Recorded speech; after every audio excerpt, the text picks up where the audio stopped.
നമസ്കാരം. മദ്യം മയക്കുമരുന്നും എത്ര കുടുംബങ്ങളെയാണ്, എത്ര അമ്മമാരെയാണ് വേദനിപ്പിക്കുന്നത്. ഇതാ ആ മനുഷ്യനെ നോക്കൂ. മയക്കുമരുന്നിന് അടിമയായ അവന്റെ പിതാവ് ഒരു മുറിക്കുള്ളിൽ പൂട്ടിയിട്ടിരിക്കുന്നു. എന്നെ തല പൊട്ടിത്തെറിക്കുന്നേ. ഒരൊറ്റ സിലിണ്ടറുകൾ കിട്ടിയാൽ അതിന്റെ തുള്ളി മതി, അല്ലെങ്കിൽ ഞാനിപ്പോ ചാവും. ചോര ചോര. അച്ഛാ, വാതിൽ തുറക്കാനാ പറഞ്ഞത്. എടാ, വാതിൽ തുറക്ക്. നിങ്ങൾ ഇത് കണ്ടോ? ഞാൻ അദ്ദേഹത്തിന്റെ ഒരു മകനല്ലേ, എന്നിട്ട് അദ്ദേഹം മുറിക്കുള്ളിൽ പൂട്ടിയിട്ടിരിക്കുന്നു.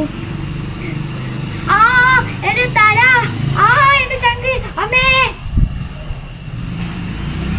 ഇനി മുറിക്കപ്പുറത്ത് ഞാൻ നിങ്ങളുടെ കാല് പിടിക്കാം. അല്പം ചോറെങ്കിലും അവന് കൊടുക്കാൻ സമ്മതിക്കണം.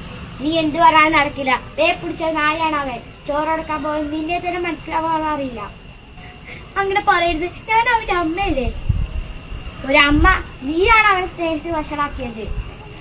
ഗ്രാമത്തിൽ ഓരോ ദിവസം പണിയെടുക്കും തോറും എനിക്കൊരു ഉറപ്പുണ്ടായിരുന്നു, എന്റെ മകൻ പഠിച്ചു വലുതായി മാർക്ക് വാങ്ങുന്നത്.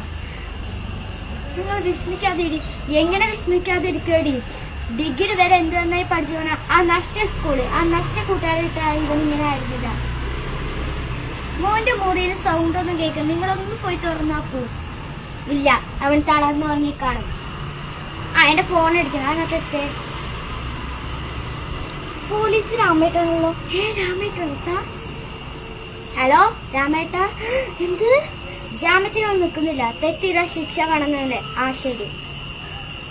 എന്തോ എനിക്കും കൂടി കേൾക്കണം.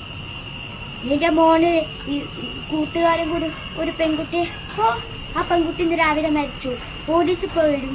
അയ്യോ, എന്റെ മോനെ പോലീസ് ഒന്ന് കാട്ടാതിരുന്നാൽ മതിയല്ലോ.